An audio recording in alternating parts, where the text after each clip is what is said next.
দেখেন বন্ধুরা, গোপালগঞ্জের পুটকি লাল সেরকম একটা বিনোদনের ভিডিও না আসলে এমবি ফের হতো।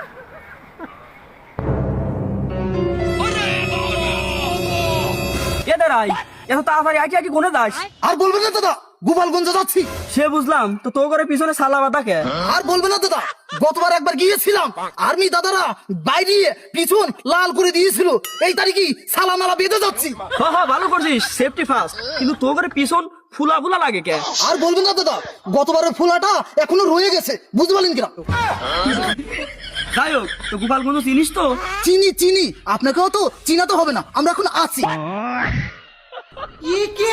এই যে চাষা দাদা, মাস্টার দাদা, ভালো আছে? কিরে দাঁড়াই নাকি আর নেই দেপাল? জি দাদা, আমরাই। ভালো আছেন? হ্যাঁ ভালো আছি। তোকে দুজনের এই অবস্থা কে? মাথায় হেলমেট, হাতে লাঠি, পাশে সালা পাতা কারে? আসলে দাদা বললুম যে ওই গোপালগঞ্জের কি অবস্থা, পাছালার অবস্থা কি এখনো চলছে? আমরা কি ঢুকবো না দেশে ফিরে চলে যাবো? বেদারাই সংস্কার চলমান, তুই যাস না, তুই গেলে তোরও সংস্কার করে দিবি নি। ও, সংস্কার এখনো চলছে? এ দিদি, তাহলে চল আমরা দেশে চলে যাই। দাদা বলছিলাম যে ওই জায়গায় গিয়ে কটা কচন খেয়ে ফোলাটা একটু কমিয়ে নিয়ে আসলে হয় না? এ শালা, তুই বেশি বুঝিস কে? ওখানে গেলে ফুলাতে ফুলাতে শালা ফাটিয়ে দেবে। বেদারাই তোরা দুজন নেগেটিভ কোনে যাই? আর বলবেন না দাদা, গোপালগঞ্জ যাচ্ছিলাম আমাদের দাদা দিয়ে সাহায্য করতে, যে কথা বললেন এখন আর যা মনে হয় হবে না দাদা, বুঝতে পারলেন কিনা? এ দাঁড়াই, চাষার কথা হইলে তো থুরি কাপড় উঠে গেল। তাহলে আমি একটু কই ফিটি কুহিনী রাখ।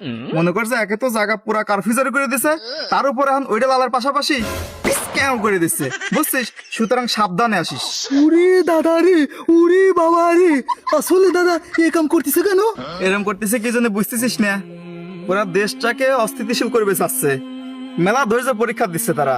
তারপরও ওরা যখন শোনে নাই, তারপরে এই সিদ্ধান্তে তারা আইছে, বুঝছিস? শোন, সবার আগে এই দেশটার ভালোবাসা লাগবি। এই প্রতিহিংসার রাজনীতি বাদ দে।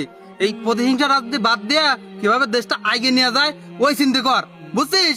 দাদা আমরা তো এই দেশের লোক না, তাহলে আমরা দেশ উন্নতি করবো কিভাবে? হ্যাঁ, তোরা এই দেশের লোক না তো তোরা এই জায়গা মাথা গামা বেড়াইছিস কি জন্য?